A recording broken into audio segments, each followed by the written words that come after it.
Is the DA really getting to grips with white privilege and black poverty? Can the party connect with people living in shacks like the one where my guest grew up?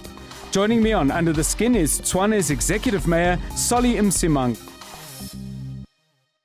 Executive Mayor Solly Msimanga, welcome to Under the Skin. Good to have you. Thank you very much, John, and welcome.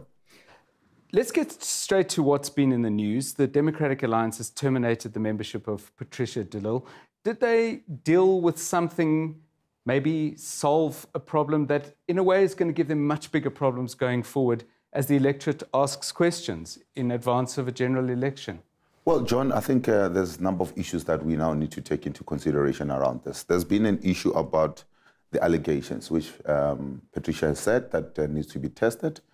There's been an outplay in the public space of what I think are internal issues that should have been dealt internally. But over and above that, there has been a statement that has been unfortunately made to say that I'll clear my name and quit. And there's a rule about openly, as a public representative, saying that you will quit the party. Now, once you go and publicly say that you will quit the party takes it as you have already quit. And therefore takes that as a resignation. And it's there in the constitution of the party. So I think that's where we find ourselves with the issue of Patricia de Lille. There are other matters that I think will follow a certain course. And obviously Patricia also has, a recourse at her disposal should she wish to, engage that. And, I do believe that law will prevail at the end of the day.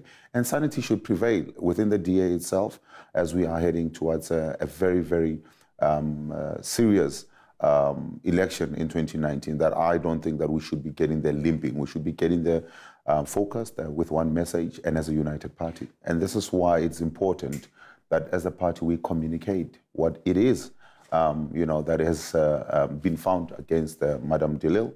And over and above that, what are the other issues? I mean, we have built, ourselves as an organization that tolerates no corruption, that really has little space for maladministration, and therefore, if those things are things that creep up, we need to now also be able to say to the people, these are things that we are looking at, these are things that we are looking at correcting, and therefore we need to be consistent with how we deal with these issues. Let's talk about consistency, because earlier in the year, Mr. Msimanga, you hinted at inconsistency, and this is what you said in regard to people who bring the DA into disrepute on social media. These are your words. There seems to be no consequence while the party is suffering. Most people will assume you're referring to Helen Zille. Well, not specifically to Helen Zille, but I was one of those people that took offense to some of the, the tweets and some of the messages that has been there relating to issues of colonialism. Yes. Relating to issues of life as a Dimeni. I've actually spoken to some of the families from the Life as a Dimeni, and they said, well, we have been actually going and seeing what has happened to our family members. And therefore they took offense, to say that, there's a leader in society that tend to think that, they didn't care about their loved ones. But that is one of the issues that I was talking to. There has been others, in the party that, in my mind, have said things that you as a public representative, or even as a member of a party that is seeking to position yourself as a party that cares about, how people feel and cares about the injustices of the past and addressing the injustices of the past. There's certain statements that once you make, you ask yourself, what was this person thinking? Well, we'll get into that, because the next thing I wanted to ask you about, Executive Mayor, is what do we make of reports that Mmusi Maimane was put under significant pressure by white members of the DA in regard to things he said about white privilege? Do we just call this robust debate, or was there more to it than that? Well, I'm not too familiar with what happened in that caucus, because I'm told that it emanates from a caucus meeting that took place, a parliamentary caucus meeting. So I'm not privy to what the happenings in there. But what I can say, and this is what I'm picking up, John, people tend to argue against something that they don't know. Now, I support Mmusi that there is a thing called white privilege. But somebody who's grown up with that as something that is normal would see it as normal, that this is something that is there. and would not see anything wrong with it, and there's nothing wrong with it. But the contrary needs to also be explained. And I think that's where Musi was trying to come from. I was with Musi when the statement was made in Soshanguve. He said him and his wife come from very different backgrounds. The background of the wife is that the wife had a family member, even not rich, but there were family members that A, were well educated, yes, B, were connected, and could also be linked to the children.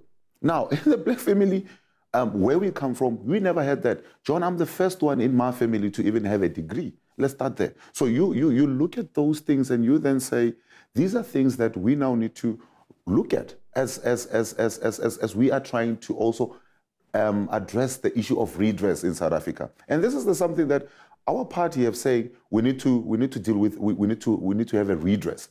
But what is it that you're redressing that you don't want to admit? So you've got millions, Mr. Executive Mayor, of black South Africans who are tired of explaining white privilege to white people. You seem to be saying that within your party, you still need to explain it to people who are in political life, who are committed to transforming the country, but still don't get it. Aren't you getting tired of it too? Well, John, you cannot get tired of driving a right course. When I joined the Democratic Alliance, I understood its principles, its values. Yes. But I understood that it's also an organization that attracts all sorts of people, like any other organization. Therefore, you are going to have different opinions. And this is what I love about my party. As much as we are able to attract different opinions, we are able to emerge on the other end with one voice, with one message. And I think that's what is causing the robust debates that are taking place. But at the end of the day, we are going to need to find consensus, and we are finding consensus. But I must say that in driving that as well, you now need to then say, if you're talking about redress and addressing the imbalances of the past, you need to own up. What are those imbalances that we are talking about? It's not as if we need to talk about the ones that are making us comfortable, yes, and not talking about the ones that are not making us, or that are making us uncomfortable. Uncomfortable and comfortable, we need to talk about all of them if we are to really redress. You talk about consensus in the party, and yet it seems to me that even Mr. Maimane, your party leader, is not entirely sure himself of what he's saying. He was very clear about white privilege and its connectedness to black poverty when he was speaking on Freedom Day. A couple of days later, after this row bursts forth, he says, on the subject of race-based inequality, it isn't caused by the fact that white people are privileged. It's caused by our history. And by history, he talks not only about the long history of apartheid, but the more recent history of the African National Congress. Which is it? Is white privilege at the root of the poverty that black people experience or not, in your view? No, but John, I think you miss a critical point. Yes. There is a link in what he's saying, and there's consistency. He spoke about white privilege that emanates from the days of apartheid, yes, up to now. And what has happened since 1994 is that there was supposed to be a radical move, right, in terms of ensuring that our education system is empowered to take care of all those imbalances, that we were able to then plunge much more money into making sure that we develop areas that were partially left by the apartheid legacy in the state that they find themselves in. So he's been consistent to say, even when the current government came into office, those were not things that were addressed and should have been addressed if we are serious about ensuring that the privilege or the playing field is now leveled. So that I don't think that there is any inconsistency in there, but it's a continuation of where we come from during the apartheid days to where we come from since 1994. Earlier this year, Mr. Executive Mayor, you said it was, and I'm quoting you, important that the DA unites following bruising divisions within the party. What were those bruising divisions about? Well, I think a number of things. One is that there has been inconsistency in terms of our communication around black economic empowerment. There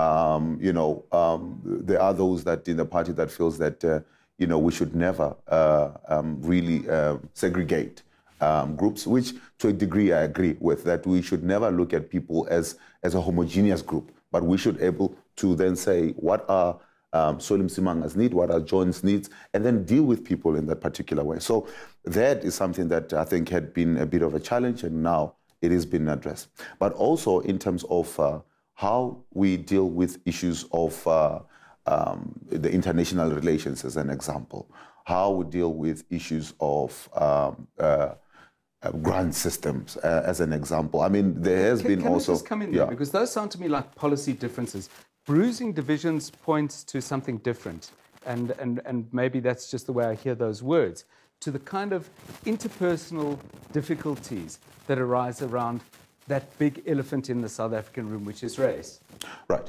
Let me take a step back. The issue about when we talk about, for instance, Israel, around the Israel issue, it's not a policy issue. It's we've allowed ourselves to be dictated by the governing party. That when a leader will go to Israel, then when here back in South Africa, it become a big ruckus. I went to Taiwan as an example, and when I came back, it was a big issue, you know. And I said, well, the interest of my people, the people of Tshwane, comes first. So if I can go to a country or to a place, a city that is able to, offer some kind of investment opportunities, we'll look into that. But we find ourselves now on the back foot every time because, there will be an opinion from outside that is really now driving the narrative inside. And I think it's something that as a party, we are moving away from. And I've been pleading for the longest of time to say our mission cannot be driven or be dictated by an external party. It should be driven and dictated by us.